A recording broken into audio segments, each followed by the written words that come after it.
ओम साईं राम। बाबा ने अपनी जीवन काल में न जाने कितने चमत्कार किए और अपने जीवन के बाद भी आज तक वो ऐसे ही कितने ही चमत्कार कर रहे हैं। तो उनके जीवन काल के एक चमत्कार की कहानी मैं लेकर आई हूँ। ये कहानी एक चंद्राबाई नाम की महिला की है। सन 1918 में श्रीमती चंद्राबाई बोरकर की उम्र 48 वर्ष थी और वे संतानहीन थीं। चंद्राबाई की संतान प्राप्ति की इच्छा तो थी, पर डॉक्टर लोगों के अनुसार इस उम्र में संतान होना असंभव था। अंतर्यामी बाबा चंद्राबाई के मन में क्या है, इस बात से वो अवगत थे। बाबा तो सबके मन की बातें जानते थे। तो एक दिन साईं बाबा बहुत ही प्रसन्न मन से चंद्राबाई से कहते हैं, माता जी, आपके मन में जो भी अभिलाषा है वो मांग लो। चंद्राबाई कहती हैं, बाबा आप तो सब जानते हो, मैं क्या बताऊं। और बात वहीं पर ख़त्म हो जाती है। इसके बाद ना ही बाबा ने कुछ कहा, ना ही चंद्राबाई ने उनसे कुछ कहा।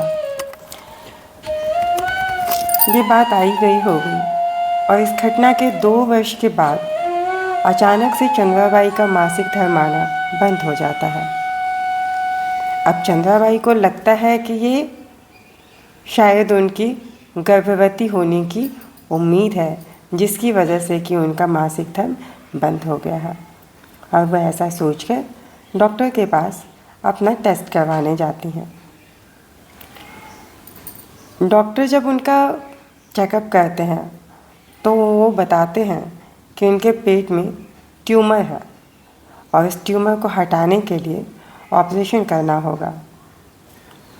डॉक्टर ने बताया कि ये प्रेगनेंसी नहीं है, इनका गर्भ धारण नहीं हुआ है और अब इतनी उम्र हो चुकी है, यानी 50 साल की उम्र में गर्भ कैसे ठहर सकता है। तो ऐसा कुछ भी नहीं है, इन्हें पेट में ट्यूमर है और उसे ऑपरेट कर हटाना होगा। लेकिन चंद्राबाई का बाबा पर दृढ़ विश्वास था। साथ ही उन्हें पेट दर्द जैसी कोई तकलीफ ही नहीं हो रही थी। वो डॉक्टर की ट्यूमर वाली बात को पूरी तरह से नकार देती हैं।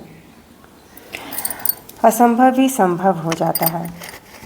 बाबा की समाधि के ठीक 3 वर्ष और 2 दिनों के बाद चंद्राबाई को एक पुत्र रत्न की प्राप्ति होती है।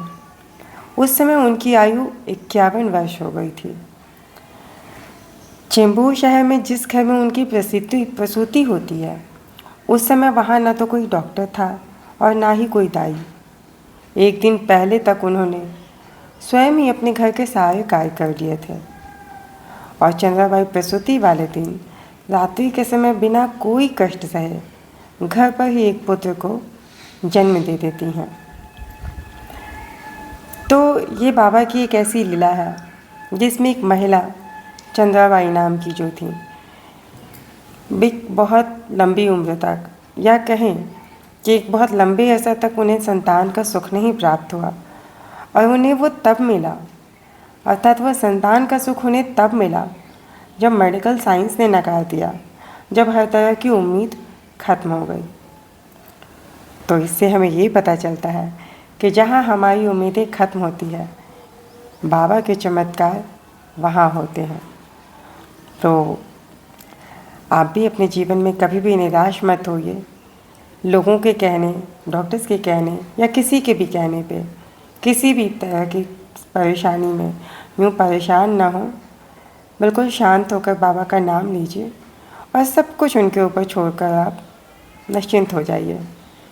जैसे मान लीजिए, बाबा ये तो आपका है, आप ही जानो। और जब आप ऐसा बिल्कुल समर्पण भाव से उनको सब कुछ समर्पित कर देते हैं ना, तो बाबा वो जरूर ही करते हैं। अगर आपके लिए अच्छा है तो बाबा वो आपको ज़रूर देते हैं। तो साईं बाबा ने इस तरह से एक 60 वर्ष की निसंतान महिला को संतान देकर फिर से एक बार अपना चमत्कार दिखाया। और ये ऐसी न जाने कितनी चमत्कार बाबा ने किए। तो चलिए आज यहीं तक। ओम साईं राम।